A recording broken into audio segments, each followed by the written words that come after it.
Assalamualaikum warahmatullahi wabarakatuh. Salam sejahtera untuk kita semua. Pada video pembelajaran kali ini, izinkan saya untuk memperkenalkan diri terlebih dahulu. Saya Lina Yuliana, dosen dari Program Studi Keselamatan dan Kesehatan Kerja, Fakultas Vokasi Universitas Balikpapan. Pada video pembelajaran ini, saya akan menjelaskan tentang mata kuliah Manajemen Risiko 1. Mata kuliah Manajemen Risiko 1 diampu pada semester ganjil, yang biasanya pada semester 1.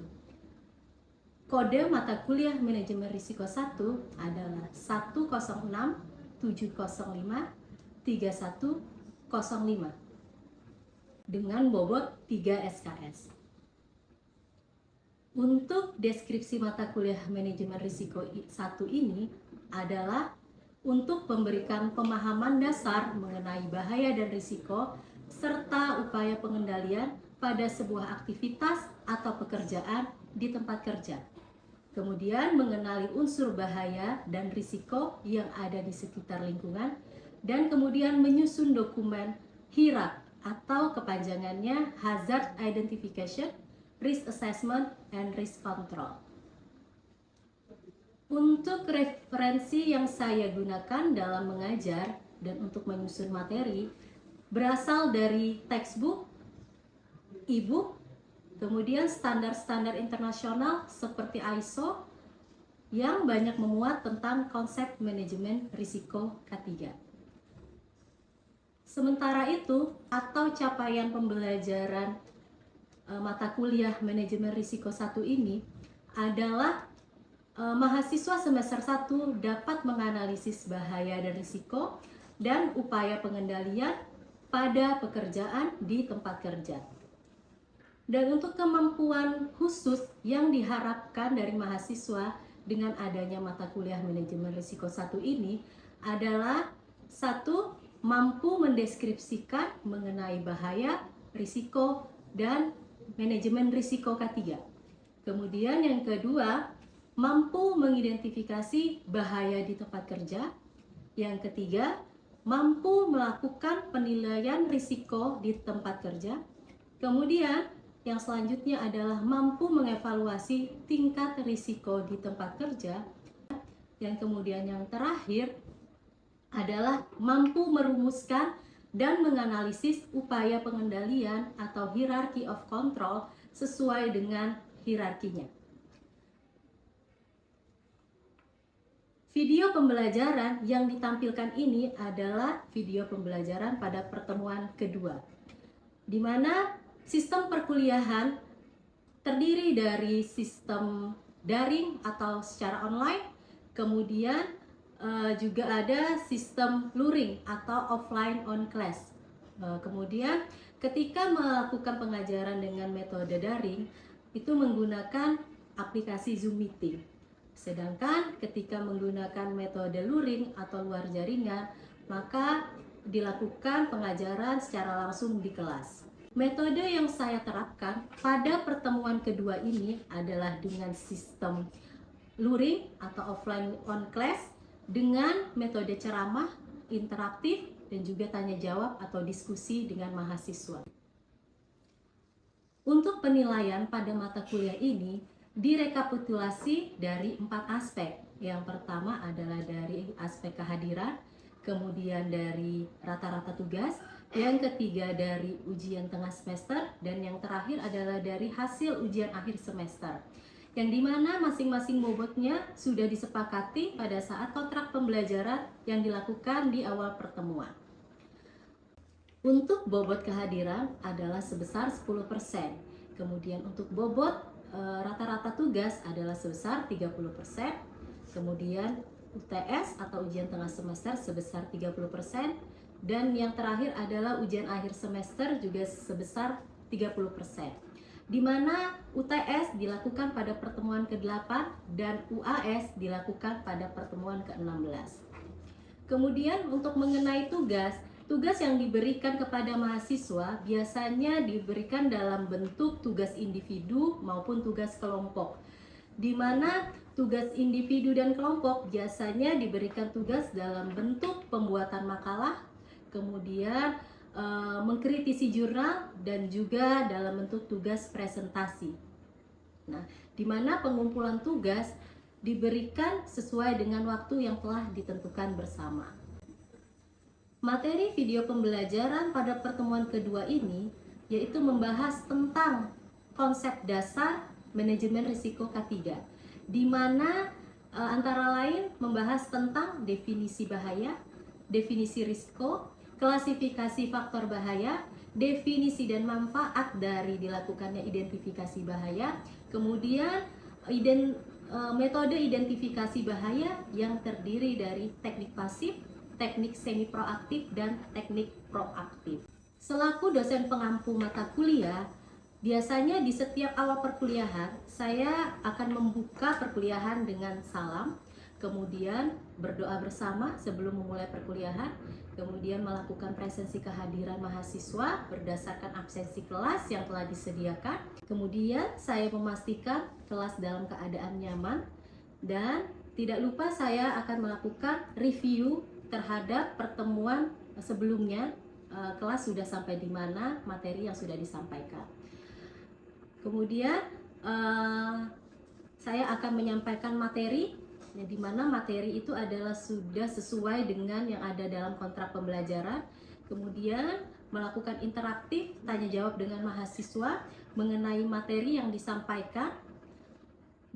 Selanjutnya, sebelum perkuliahan ditutup, maka saya akan memberikan assessment berupa pertanyaan yang diisi secara langsung, secara tertulis oleh mahasiswa secara perorangan. Selanjutnya, saya akan memberikan tugas untuk dapat dikerjakan, kemudian dikumpulkan pada pertemuan selanjutnya yang terkait dengan materi yang sudah tertera pada kontrak pembelajaran. Dan sebelum perkuliahan berakhir, mahasiswa akan diberikan kesempatan untuk bertanya, di mana memastikan pemahaman mahasiswa atas materi yang telah disampaikan. Berikut video pembelajaran yang saya lakukan.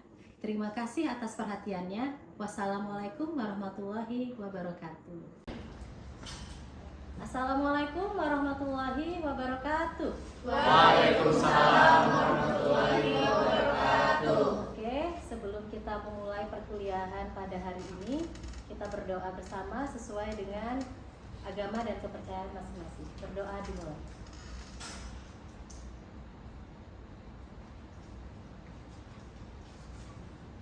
Oke, mahasiswa semua, saya absen dulu ya sebelum kita memulai perkuliahan.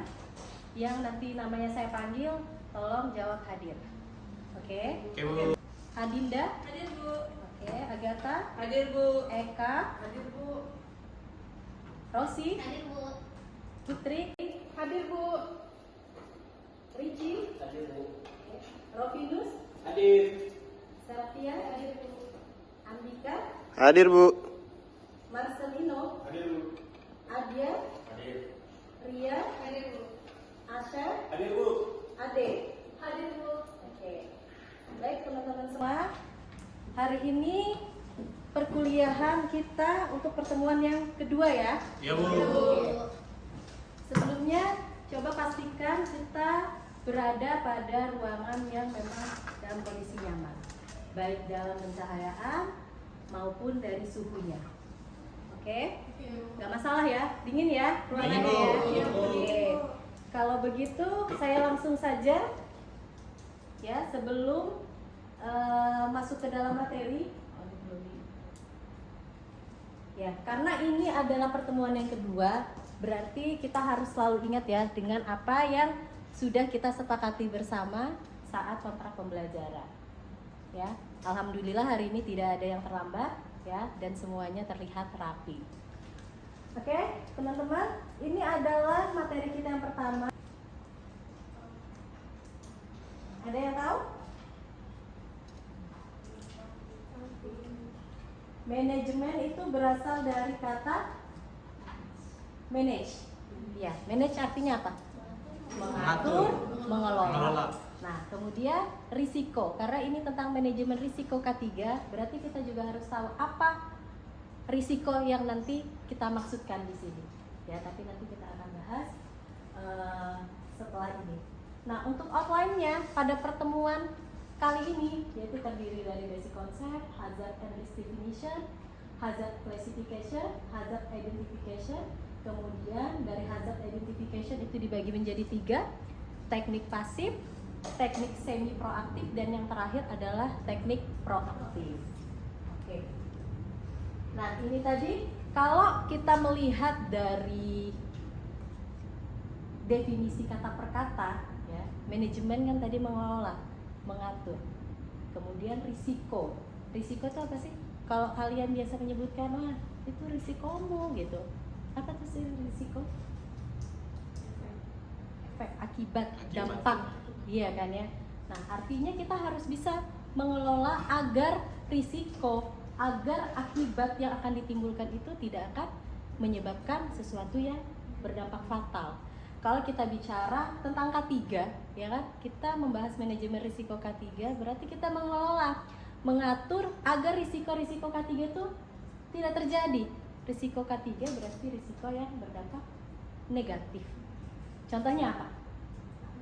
Kecelakaan, kemudian apa lagi? Kerugian material, apa lagi? Kerusakan aset, kerusakan peralatan, apa lagi? Yang paling fatal kematian. Ya, kematian. Selain itu, selain bicara tentang selamat, kalau orang tidak sehat, nah berarti akan berdampak kepada penyakit akibat kerja. Oke, kalau gitu itu awalnya. Nah, kemudian untuk apa manajemen risiko K3 ini? Iya kan? Kalian harus tahu dulu risk management itu apa. Ternyata dia digunakan sebagai langkah antisipasi. Antisipasi dari timbulnya suatu kejadian yang tadi sudah kita bahas berdampak negatif. Ya, kalau positif itu bukan sesuatu yang tidak kita harapkan pastinya. Nah, kita bahas di sini sesuatu yang tidak kita harapkan. Nah, kemudian dari prinsip risk management itu diharapkan dapat melakukan Pemecahan masalah. Iya, dapat melakukan sebuah langkah untuk pemecahan masalah atau disebut dengan problem solving. Sampai di sini ada pertanyaan terlebih dahulu? Tidak ada. Oke. Nah, ini teman-teman, kalau kalian membayangkan secara harfiah, nanti kita akan bahas definisinya apa, tapi lihat dulu gambar di depan sehingga nanti akan punya gambaran definisi bahaya yang bagaimana, definisi risiko yang seperti apa. Ya, kalau bahaya, nah, atau disebut dengan istilah hazard. Oke. Hazard ya is something that has the potential to harm you.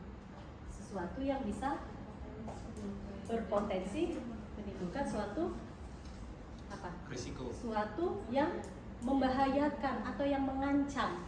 Nah, kalau di sini kita lihat hazardnya berupa apa? Hazardnya berupa apa? Kalau dari gambar ini. Ini gambar apa sih ini? Kita lihat gambar. Kita lihat gambar di depan untuk bisa membayangkan, untuk bisa memberikan gambaran apa sih itu bahaya. Yang seperti apa yang disebut dengan risiko. Jangan sampai konsep bahaya dengan konsep risiko nanti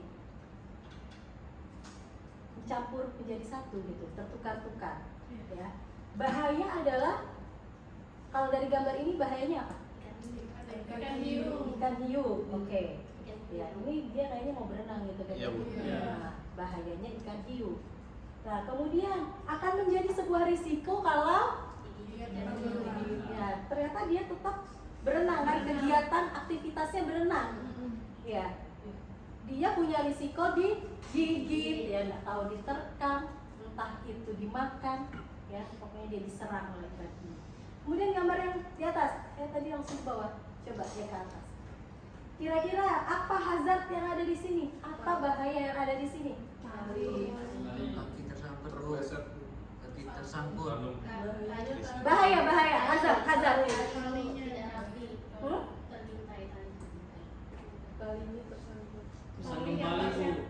Tali ya, Tali yang masyarakat, tali yang berantakan, tali yang berada di tengah jalan, ya kan?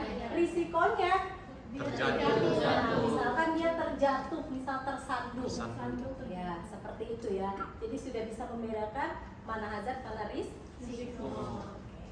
Kemudian, nah kalau tadi kita melihat konsep bahaya dari gambar. Nah, sekarang apa sih definisinya? Definisi bahaya adalah segala sesuatu yang berpotensi merugikan atau mencederai manusia, kerusakan peralatan, harta benda, gangguan proses produksi maupun kerusakan lingkungan.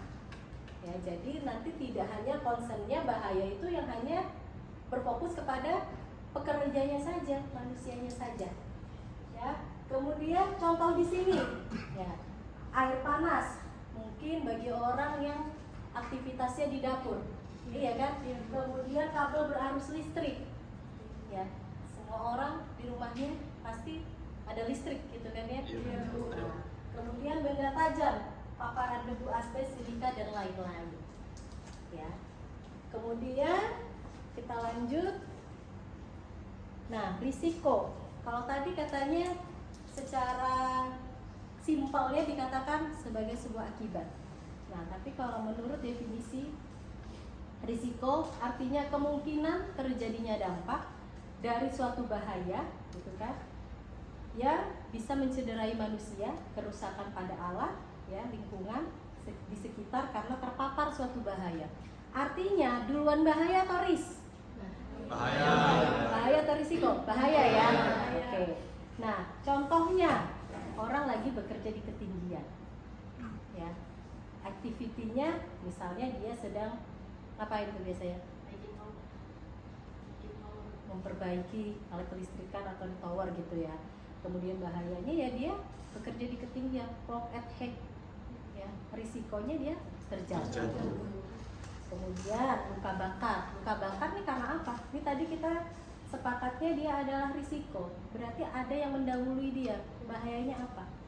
Ya, kenapa dia bisa luka bakar? Misalkan ada percikan api, gitu kan ya. Nah, kemudian luka sayat ya karena dia tergores. Ya misalkan gitu, setelah luka sayat itu kan sudah masuk risiko. Bahayanya adalah misalnya penggunaan benda tajam yang salah, misal prosedurnya tidak sesuai. Nah, ini adalah gambaran dari risiko. Nah, jadi jangan sampai salah lagi mana hazard, mana risk gitu ya. Oke.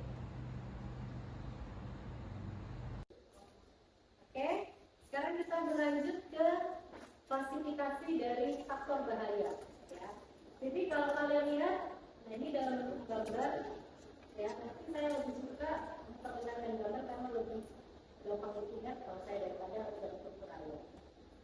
Nah di tengah itu kita konsentrasi kepada yang pernah dulu, di mana hazard, ya, itu dibagi menjadi satu. Fisik. Dan fisik itu contohnya ada radiasi, kebisingan, temperatur, cahaya, temperatur, permukaan. Kemudian ada biologi. Nah, biologi ini berarti dari benda yang hidup, yang mikro maupun makro. Mikro yang kecil, makro yang besar. Ya, kalau mikro itu harus dilihatnya dengan mikroskop. Virus, bakteri, jamur. Ya. Kemudian kalau yang makro, ya, misalnya sudah tumbuh-tumbuhan, hewan, hewan liar, misalnya pertambangan, contohnya banyak sekali dari hazard biologis. Kemudian psikososial, ya. Psikososial itu lebih mengarah kepada bagaimana mental seseorang, gitu. Ada tidaknya konflik di dalam tempat kerja, kemudian beban kerja yang berlebih, overtime, ya, seperti itu. Kemudian hazard kimia, nah ini juga banyak di mana-mana digunakan. Ya, kalau kalian sudah pernah baca, ya klasifikasi hazard kimia juga ada beberapa. Ada yang sifatnya apa? Eksplosif apa? Mudah sikap tubuh saat bekerja. Misalkan ada sebagian pekerja yang lebih banyak bekerja dengan cara duduk. Ya, misalkan pekerja administrasi. Dibandingkan berdiri, dia akan lebih banyak posisi saat duduk. Tapi dibandingkan dengan misalnya pekerja security, ya, mereka akan lebih cenderung sering berdiri daripada duduk. Ya. Ada juga posisi-posisi misalkan membungkuk, ya, itu akan mempengaruhi pada kesehatan tubuhnya. Atau biasa kalau risiko dari ergonomi pengaruh posisi tubuh, sikap tubuh yang salah itu berkaitan dengan musculoskeletal disorders atau disebut dengan MSD. Okay. Kemudian hazard mekanis yang hubungannya dengan alat-alat yang bergerak, ya, mesin potong, mesin yang berputar, yang dimana di sana rawan terhadap cepit dipotong. Ya. Kemudian elektrikal atau kelistrikan, ya, kelistrikan misalkan adanya kabel yang terkelupas, instalasi listrik yang sudah lama tidak pernah diganti atau di-maintenance. Nah, itu kan hazard dari kelistrikan yang bisa mengakibatkan risiko, misalkan korsleting listrik, kebakaran. Iya kan ya? Seperti itu. Oke, next. Selanjutnya, teman-teman, saya akan memperlihatkan ini. Ya, kita mulai tanya jawab di sini dari gambar. Mau yang sana, tapi kita urut dari yang ini dulu kayaknya. Yang suka manjat banyak nih. Okay. Untuk gambar yang di tengah itu untuk hazardnya itu dia pertama bekerja di ketinggian Bu. Oke. Untuk risikonya dia terjatuh. Oke. Untuk kegiatannya itu dia lagi membersihkan kaca Bu. Kaca. Oke, ada tambahan? Mungkin dari saya itu Bu. Tolong keluarkan satu lembar kertas, ya, diisi namanya, karena kita akan melakukan sebuah assessment, ya, dari materi yang tadi sudah saya sampaikan. Oh, oke, Sudah Bu. baik. Silahkan kerjakan soal yang tertera, ya. Iya Bu. 5 menit kemudian dikumpulkan, ya. Hanya ada 2 soal saja. Silakan. Sudah. Teman-teman semua, kita akan lanjut ke materi berikutnya, ya. Untuk penugasan, ya, tolong nanti dibuat identifikasi bahaya dan risiko, ya, di rumah masing-masing. Baik Bu. Ya, nanti kalian identifikasi dari tadi yang pertama ada bahaya fisik, ya, kimia, mekanik, biologi yang ada di rumah masing-masing saja. Minggu depan sebelum kelas kita akan bahas penugasan terlebih dahulu. Kemudian yang terakhir, ya, sebelum saya tutup, apakah ada pertanyaan mengenai materi dan mungkin penugasan yang akan dikerjakan? Ada pertanyaan atau tidak? Ya, silakan. Untuk tugasnya nanti dibuat dalam bot atau dibuat Untuk penugasan silakan diketik agar lebih rapi. Ya, nanti dibawa minggu depan dalam bentuk hardcover yang sudah di print. Oke? Ada lagi? saya untuk Ya, silakan masih. untuk menentukan identifikasi bagaimana ya caranya? Oke. Cara melakukan identifikasi bahaya itu dapat dilakukan dengan berbagai cara. Yang pertama tentunya dengan kita melihat langsung atau mengamati langsung atau yang disebut dengan observasi. Nah, kemudian yang kedua kita bisa melakukan proses wawancara kepada pekerja atau orang yang kita temui sehubungan dengan apa yang ingin kita analisis bahaya dan risikonya. Kemudian selanjutnya bisa juga dilakukan dengan telaah dokumen. Ya, misalkan kalau di perusahaan Ya, kalian bisa bertanya mungkin terkait dengan SOP-nya, prosedur kerjanya, atau kalau memungkinkan boleh menanyakan tentang catatan dari temuan angka kecelakaan kerja yang ada di perusahaan. Mungkin seperti itu teman-teman semua, karena masih awal kita memulai identifikasi bahaya dari lingkungan tempat kita masing-masing terlebih dahulu. Oke, sudah tidak ada pertanyaan lagi? Ibu mau bertanya. Ya, Perkenalkan nama saya Agatha Putri Sinaparahan. Saya mau nanya Bu, kapan sih manajemen risiko itu dilakukan?